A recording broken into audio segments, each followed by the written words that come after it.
The city still slept as the glass tower of Kingswell Industries glowed faintly against the pale blue hint of dawn. Inside, the silence was complete, the kind that could swallow the sound of a footstep whole. Maria Alvarez moved through the executive floor as she always did, quiet, precise, a shadow that left no trace except for the gleam of freshly polished surfaces. The click of her cleaning cart wheels was muffled by the plush carpet, the scent of lemon polish faint in the still air. 5 years in this job had taught her the art of being invisible. She liked it that way. Invisibility kept her safe. Let her work without interruption. Elena patted softly behind her, hugging a worn cardigan around her small frame. At 8 years old, she was used to early mornings like this. School holidays spent following her mother through offices filled with strange art, spotless desks, and the hum of unseen machines. Maria didn't like bringing her to work, but there were bills to pay, and leaving her alone in their tiny apartment was out of the question. Elena never complained. She would sit quietly in the corner with her notebook, drawing strange geometric shapes or arranging paper scraps into little puzzles. Only she seemed to understand. Today, Maria had just one more room left to clean, the top corner office, the place where no one but the most senior executives ever set foot, the place she never lingered in longer than necessary. She swiped her key card, the green light blinking softly before the heavy door clicked open. Elena stepped inside first, her breath catching at the view. Floor-to-ceiling windows revealed the entire Boston skyline, the rising sun spilling gold over the rooftops and catching on the glass of distant skyscrapers. But her attention shifted almost immediately to something else, a wooden chessboard on a side table. By the window, the pieces were mid-game, carved from dark ebony and pale ivory, each with a sheen that spoke of care and age. Maria didn't notice her daughter drift toward it, eyes fixed with a kind of quiet hunger. Elena's fingers hovered just above a knight, tracing its L-shaped possibilities in the air without touching it, her small brow furrowed. She was still studying the position when the sharp sound of a door opening made her jump. Maria spun around, startled. Standing in the doorway was Adrian Kingswell, the man whose name topped the company letterhead, his dark suit immaculate even at this hour. He was mid-sentence on a phone call, but his voice faltered when he saw them. For a moment, the only sound was the faint buzz of the city below. "Mr. Kingswell," Maria stammered, straightening, her hand tightening around her cleaning spray. "I'm so sorry, sir. School's closed today." "I had no." Adrian raised a hand, not unkindly, his gaze already moving past her to the small figure by the chessboard. "It's fine." His voice was calm, curious. "Does your daughter play?" Maria shook her head quickly. "No, sir." "Elena, step away from the White Queen's in trouble," Elena said suddenly, not looking up. "If black moves the knight to f3, it attacks both the queen and the rook." The corner of Adrian's mouth twitched. He stepped closer to the board, eyes narrowing as he checked the position. She was right. More than right, it was the kind of quick, intuitive assessment that even seasoned players sometimes missed. "How did you see that?" he asked, his tone softer now. Elena shrugged, finally meeting his eyes. "The knight moves in an L from here." She pointed without touching. "It traps both. It just fits." Adrian studied her for a long moment, something unreadable passing over his features. Years of calculated business deals had trained him to control his reactions, but he felt an unexpected chill at the back of his neck. This wasn't a lucky guess. This was something else entirely, something rare. Maria shifted uncomfortably, the weight of the moment pressing in.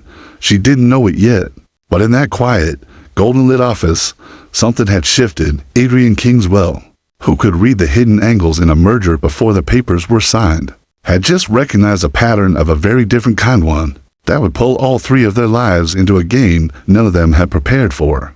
Maria was still half ready to apologize again when Adrian slipped his phone into his jacket pocket and, without looking away from Elena, said, "Stay a moment." It wasn't a command in the usual clip CEO tone. It was softer, curious, as if he had just stumbled onto something that didn't happen in his world of schedules and acquisitions. Maria hesitated. She knew the unspoken rules of her job: finish quickly, leave no trace, and never linger in executive spaces.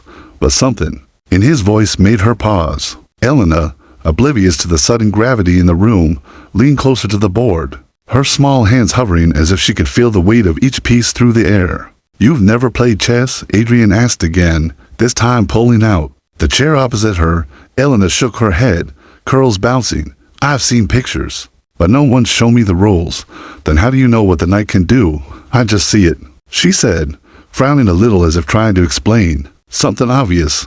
It's like the pieces are talking, not in words, but in pulse. Adrian sat down slowly, the leather chair whispering under his weight.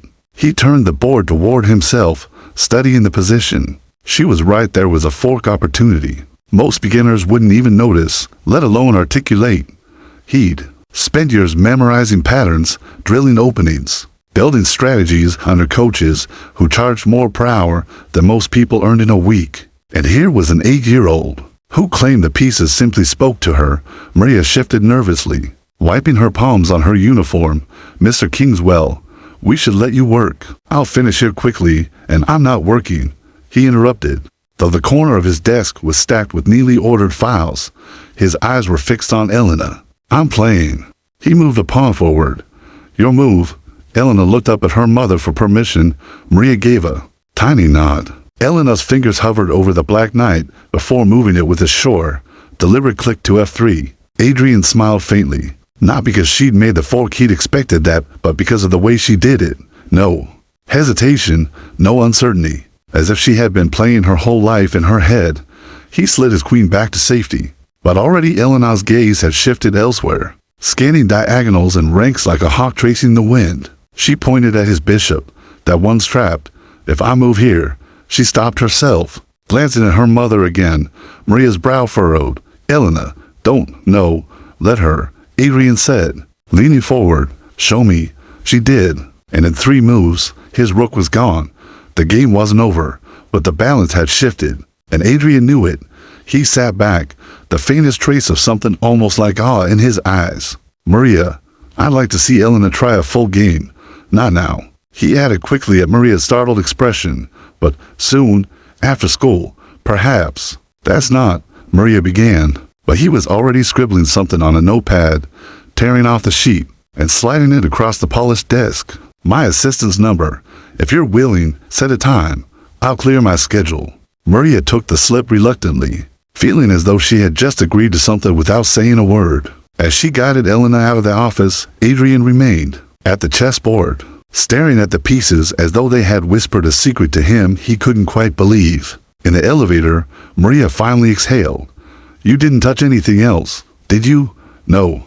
Mama, Elena said quietly, her eyes still distant, fixed on some invisible board only she could see. But I think I could have one. Maria didn't answer. She didn't see the way Adrian, still in his office high above the waking city, reset the pieces with slow, deliberate care, his mind already replaying every move she'd made and wondering what it would mean if she was exactly what he suspected, what he didn't know. Not yet. Was that the game had already begun, and neither he, nor Maria, nor Elena had any idea how far it would go before the final move was played. 2 days later, Maria stood outside the glass doors of Kingswell Industries with her daughter's hand in hers. A slip of paper crumpled in her pocket like a weight she still wasn't sure she should carry. She told herself she wouldn't call the number. She told herself Adrian Kingswell's interest was nothing more than a passing curiosity. The same way wealthy people sometimes notice a novelty and lose interest once the shine wears off. But Elena had asked, twice, in that small, careful way she had when something mattered deeply to her. Now here they were. Not at dawn, but in the late afternoon. The executive floor alive with murmurs of assistance, the soft ping of elevators, and the quiet dominance of Adrian's presence. His assistant, a brisk woman in a navy suit, ushered them into the corner office. Adrian was waiting. The chessboard already set, not the antique one. This was different. The pieces were weighted tournament standard, the kind you could buy in specialty shops where the air smelled faintly of paper and varnish. He greeted them with the same measured politeness he might offer an important client. But Maria caught a spark in his eyes when they landed on Elena. Let's start from the beginning, he said, pulling out a chair for her. I'll explain each piece, and you tell me when it makes sense. Maria stayed by the wall, arms crossed, watching. Adrian explained the pawn, the rook, the bishop. Elena listened without fidgeting, her gaze flicking between the pieces and his face, as though she were committing not just the rules, but the rhythm of his explanations to memory. By the time they reached the queen, she interrupted gently. She's the strongest. So you keep her safe until she can finish things. Adrian paused. Finish things and the game, Elena said simply. Her tone carrying no arrogance, only certainty. They began to play. The first moves were slow, Adrian talking through each step, but within minutes, Elena had stopped asking what she could do. She was calculating silently, her small fingers hovering with the same precise intent he'd seen before. Twice, he thought, he had her pinned, and twice she slipped free, turning his own moves against him. Maria's chest tightened. She could feel the pull of it. The weight the board swallowed her daughter's attention completely. She remembered that same faraway look when Elena solved puzzles as a toddler, when she taught herself multiplication before kindergarten. But chess was different. Chess had an audience, opponents, a world beyond their little apartment-hand worlds. Could be dangerous. Check, Elena announced softly, almost apologetically. Adrian leaned forward, studied the position, and let out a slow breath. Very good. The rest of the game played out like a slow tightening of a noose. Maria didn't understand the strategy, but she could see the inevitability of it in Adrian's eyes. When he finally tipped his king forward, the click of what would sounded almost ceremonial. You've never played before, he said, not as a question, but as a statement he was still struggling to believe. Elena shook her head. I've played in my head. I didn't know the names, but the patterns are there. Adrian turned to Maria. You understand what this means? Maria's voice was steady, but her fingers curled against her arm. It means she's good at a game. It means, Adrian said, his tone quiet but firm, that she sees the game the way only a handful of people in the world can. Natural. Untrained instinct at this level is almost unheard of. If she wants to, she could be extraordinary. Maria bristled. And what does extraordinary cost? Adrian didn't flinch. Time, discipline, opportunity, and someone to make sure she isn't swallowed by it. His gaze lingered on Maria for a beat too long, as if silently offering himself for that role. Outside, the sun dipped lower, flooding the room in amber light. Elena sat perfectly still, her eyes on the board, already replaying the game in her mind. Adrian watched her, and Maria watched them both, a triangle of silent tension. None of them knew that somewhere in this moment, an invisible line had been crossed. For the first time in years, Adrian felt something stir beneath the polished steel of his corporate armor. A faint thrill of discovery, a challenge not of markets or mergers, but of minds. He would later think of it as the exact second the real game began. 3 weeks later, Maria stepped into Adrian Kingswell's office expecting the usual Elena at the chessboard. Adrian leaning forward in concentration. The two of them lost in a quiet battle of pieces and possibilities. But today, there was someone else. He was older, tall and lean, with a shock of silver hair and eyes as sharp as broken glass. He stood by the window, hands clasped behind his back, the Boston skyline spilling gold and steel behind him.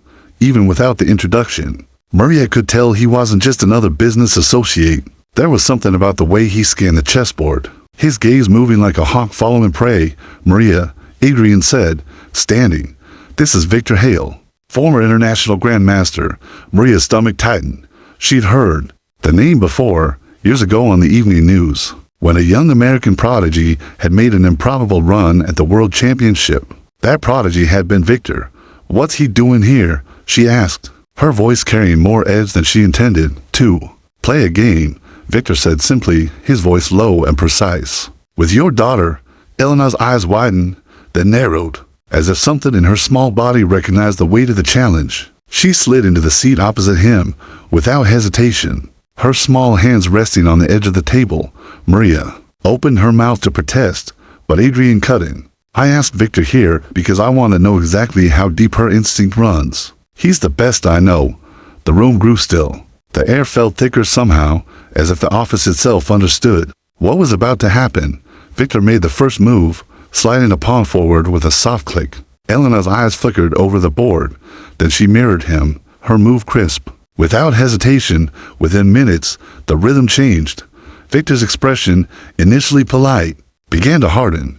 He leaned forward, resting his elbows on the table, studying her as though she were a problem no one had prepared him to solve. Elena didn't fidget, didn't glance at her mother or Adrian. Her entire world had shrunk to 64 squares. By the 12th move, Maria could see it even without knowing the rules. Elena wasn't just holding her own, she was dictating the flow. Her pieces moved like water, finding the weakest points in a dam. Twice, Victor tried to bait her into a trap, and twice she sidestepped it as though she'd read his mind. Adrian sat back, arms crossed, his eyes gleaming. He wasn't just watching a game, he was watching confirmation of something he dared to hope but hadn't quite believed until now. Then, on the 22nd move, Elena's hand hovered over her queen. Maria thought she blundered moving it would leave her exposed, but she moved it anyway, placing it in a position that seemed reckless. Victor's mouth curved into the faintest smile. Bold, he murmured, as if testing her nerve. He countered aggressively, confident he'd forced her into retreat, but the retreat never came. Instead, she struck. The queen's reckless position was a lure, setting up a cascading series of exchanges that ended with Victor's king cornered, his defenses stripped bare. The final move landed like the last beat of a war drum. Checkmate, Elena said softly. The silence that followed was absolute. Even the distant city hum seemed to fade. Victor leaned back slowly, his eyes locked on hers. You saw that 12 moves ago, didn't you? Elena nodded once. He turned to Adrian, his voice carrying the weight of a verdict. She's not just gifted, she's dangerous. In the right hands, she could be a force the chess world hasn't seen in decades. Maria's pulse spiked. She didn't like the word dangerous. It made her daughter sound like a weapon, not a child. Victor stood, extending a hand to Elena. If you want to learn, really learn, I will teach you. Maria stepped forward, her voice firm. She's 8 years old. She has school, friends, a life that isn't chess. Victor didn't flinch. The world won't wait for her to grow up. Talent like this has a clock. Adrian's eyes met Maria's, and she could see the argument forming there, a mix of urgency and opportunity. The belief that this was a door they couldn't close. But Maria also saw something else in his expression, the beginning of an unspoken war between her instinct to protect her daughter and his drive to see her potential realized. And deep down, she knew this match with Victor hadn't just been a test. It was the opening move in a far bigger game, one where the stakes were no longer measured in pawns and queens, but in futures.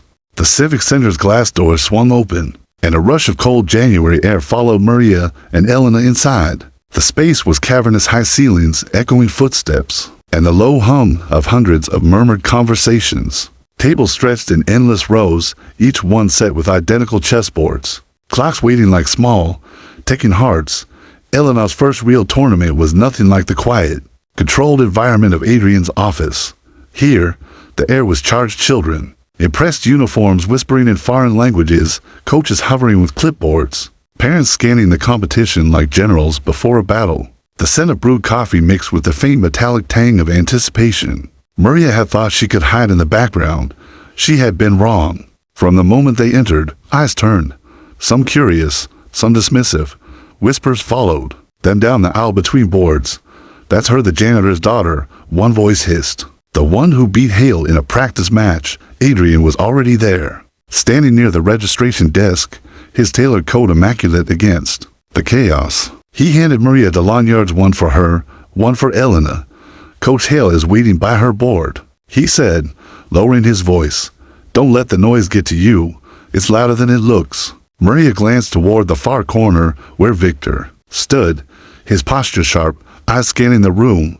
His gaze softened briefly when it landed on Elena. She's ready, he said simply, as though stating a fact of nature, but Maria wasn't sure. She'd watched Elena absorb strategy drills until midnight, replay classic games in her notebook, and practice openings with an intensity that bordered on obsession. Yet here, surrounded by seasoned youth players with years of competition behind them, her daughter looked impossibly small. The first round began with the sound of dozens of clocks clicking into motion. Maria stood at the edge of the playing area, hands clasped so tightly her knuckles whitened. Adrian lingered a few steps behind her, his presence steady, unshakable.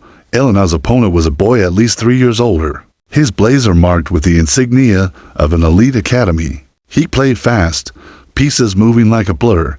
Elena did not match his speed. She sat perfectly still, studying the board as if each square held a secret only she could hear. The boy's confidence faltered when, 15 moves in, she trapped his queen in a seemingly impossible net. His jaw tightened. 2 minutes later, his king fell. The win was decisive, But there was no time to celebrate. Round 2 began almost immediately. This time against a girl with a national ranking Maria overheard whispered by a pair of parents. This match stretched longer, the position tightening until every move felt like walking a tightrope. Maria could see Adrian shifting slightly in his stance, and even Victor's impassive mask cracked when Elena sacrificed a bishop to gain an attack. It worked. Another win. By round 3, the whispers in the crowd had changed. Who's coaching her? Where has she been hiding? She plays like she's been in tournaments for years. Cameras appeared. Local reporters smelling a story. Maria hated the way they angled for shots that framed her daughter against Adrian, the billionaire CEO, as though that explained her talent. The fourth and final round of the day was the real test. The top seed, a boy from New York whose coach had been pacing like a caged animal all morning. His rating towered over Elena's. His opening was aggressive, forcing her into defense early. For the first time, Maria saw her daughter's hand tremble as she reached for a piece. Adrian moved closer to her side. "She's fine," he murmured. But Maria wasn't sure if he was reassuring her or himself. Half an hour in, Elena's position looked dire. Then Maria saw it, that distant, faraway look she knew so well. The one that meant her daughter had slipped entirely into the game's hidden pathways. She pushed a pawn forward, an unremarkable move on the surface, but Adrian straightened instantly. 5 moves later, the boy was in trouble. 10 moves later, his king was cornered. The final checkmate drew a low ripple through the crowd, a collective exhale of disbelief. When the standings were posted, Elena's name was second on the list. 3 wins, 1 draw, no losses. She clutched the small silver trophy to her chest as if it were made of gold. But Maria barely had time to breathe before a tournament official approached. Flanked by a man in a sharp gray suit, "Mrs. Alvarez," the man said, his tone all polished. "Charm, I represent the New England Youth Chess League. We'd like to discuss fast-tracking your daughter into the regional qualifiers." Adrian's jaw tightened. Victor's eyes narrowed. Maria could feel at the walls of this new world closing in, the stakes ratcheting higher before she'd even learned the rules. Elena looked up at her mother, her voice barely above a whisper. "Does this mean I get to play even bigger games?" Maria managed a smile, but inside her mind, the answer wasn't simple. Bigger games meant bigger risks. And in chess, as in life, every advance came with a cost. She didn't know it yet, but the next move would not be hers to make, and the game waiting just beyond this trophy was unlike anything she had ever imagined. The rain had been falling since morning, turning the streets outside Kingswell Tower into slick rivers of light. Maria sat in the lobby with Elena's backpack at her feet, listening to the muffled rumble of voices from somewhere high above. Adrian had called her that morning, his tone clipped, asking her to bring Elena for their lesson as usual. But something in his voice had been off too measured, like someone playing a losing position and refusing to admit it. When the elevator doors finally opened, it wasn't Adrian who stepped out. It was Eleanor Blackwell, the Kingswell board chair, her presence as precise as the line of her tailored coat. She smiled, but it was the kind of smile that made Maria's guard go up instantly. "Mrs. Alvarez," Eleanor said smoothly. "A word?" Maria hesitated, glancing at Elena. The girl was happily bent over a travel chessboard, setting up pieces with the ritual care of a priest arranging relics. "Is there a problem?" "Not for you," Eleanor said, leading her toward a quiet alcove.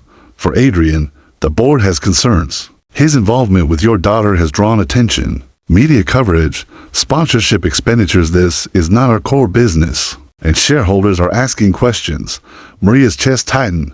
"Questions like what?" Eleanor's eyes softened, but only slightly. "Whether his time and resources are being invested wisely, whether his relationship with your family is appropriate for a CEO's public image." The implication landed like a stone in Maria's stomach. "We've done nothing wrong," she said, sharper than she intended. "I believe you," Eleanor replied, "but optics matter, and Adrian's protection can't shield you from every headline or whisper. The board will limit discretionary spending on outside projects." She let the word hang like an accusation. "That includes tournament sponsorships." Maria stood frozen long after Eleanor left, her hands trembling. When Adrian finally appeared, his smile was for Elena alone, but Maria saw the tightness in his jaw. He ushered them into his office, closing the door as if to keep the world out. "They want me to step back," he said quietly once Elena was busy with Victor at the chessboard. "Cut the funding. Focus on shareholder value. His voice dripped with contempt at the phrase. What happens if you don't? Maria asked. They can't fire me, but they can make the company and my life hell. Maria stared at him, the rain blurring the skyline behind his head. Then maybe it's time we stop, she said. The words hurt as they left her mouth. Adrian shook his head instantly. No, she's on the cusp of something extraordinary. Pull her back now, and we may never get this chance again. She's 9 years old, Adrian. Maria snapped. She's not a portfolio investment. For a long moment, they just looked at each other, the people who wanted the same thing for Elena, but saw completely different roads to it. That night, Maria lay awake long after Elena had fallen asleep. She replayed the day's conversation over and over, each turn ending in the same checkmate. If she allowed this to go on, she risked tying her daughter's future to a man whose own position was under siege. If she stopped it, she risked breaking Elena's heart. The decision came like a cold wind through a cracked window. 2 days later, she arrived at Kingswell without warning. Elena at school, the chessboard empty in the corner of Adrian's office. We're done, she said, standing in the doorway. Adrian's face didn't move at first, but the light went out of his eyes. What? I can't let her get caught in the crossfire. You're bored. The press, they're already circling. I won't have her become their story. You're making a mistake, he said, his voice low. Dangerous in its restraint. Maybe, but it's mine to make. When she left, she didn't look back, but in the elevator's mirrored walls, she caught her own reflection and saw not relief, but something far more complicated, regret wrapped in resolve.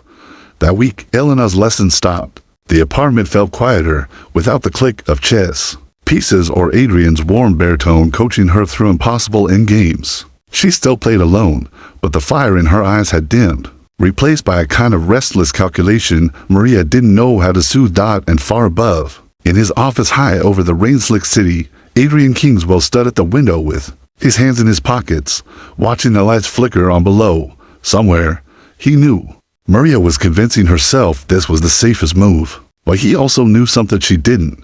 The safest moves rarely won the game. The gymnasium smelled faintly of varnished wood and anticipation. Rows of folding chairs flanked long tables, each draped in white cloth and lined with chessboards under the harsh glow of overhead lights. Outside, the parking lot was already full. Coaches in suits, kids in blazers, parents clutching coffees as if they were talismans. Maria had told herself she was only here for Elena's sake. The state junior championship was too important to skip, even if the past 6 weeks had been a blur of smaller tournaments, online games, and lonely preparation. Without Adrian's sponsorship, Elena's training had been stripped to its essentials. She still won more than she lost, but something vital had gone missing. Maria could see it in the way her daughter sat at the board now, all calculation and no spark.